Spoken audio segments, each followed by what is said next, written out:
میرے عزیز بہنوں اور بھائیوں، اگر آپ کا بچہ بدتمیز، چڑچڑا یا بات بات پر جھگڑنے والا ہو گیا ہے اور آپ دل ہی دل میں پریشان رہتے ہیں تو گھبرانے کی ضرورت نہیں۔ انشاءاللہ یہ عمل بہت فائدہ دے گا۔ بچوں کے دل بہت نازک ہوتے ہیں، ان پر سختی نہیں بلکہ محبت اثر کرتی ہے۔ عمل یہ ہے، ایک صاف پانی کے گلاس لے لیجئے۔ سب سے پہلے 7 مرتبہ بسم اللہ شریف پڑھیں۔ بسم اللہ الرحمن الرحیم۔ اس کے بعد 7 مرتبہ سورۃ الکوثر پڑھیں۔ انا آتیناک الکوثر فصلی لربک وانحر ان شانئک ھو الابتر۔ اب اس پانی پر دم کریں۔ یہ پانی صبح نہار منہ بچے کو پلائیں۔ یہ عمل 21 دن مسلسل کریں۔ انشاءاللہ آپ خود فرق محسوس کریں گے۔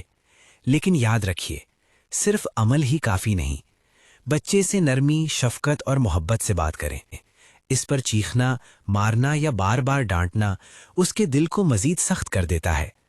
محبت وہ دوا ہے جو سب سے ضدی دل کو بھی نرم کر دیتی ہے۔ اللہ پاک آپ کی اولاد کو فرما بردار، نیک اور آنکھوں کی ٹھنڈک بنائے۔ آمین یا رب العالمین۔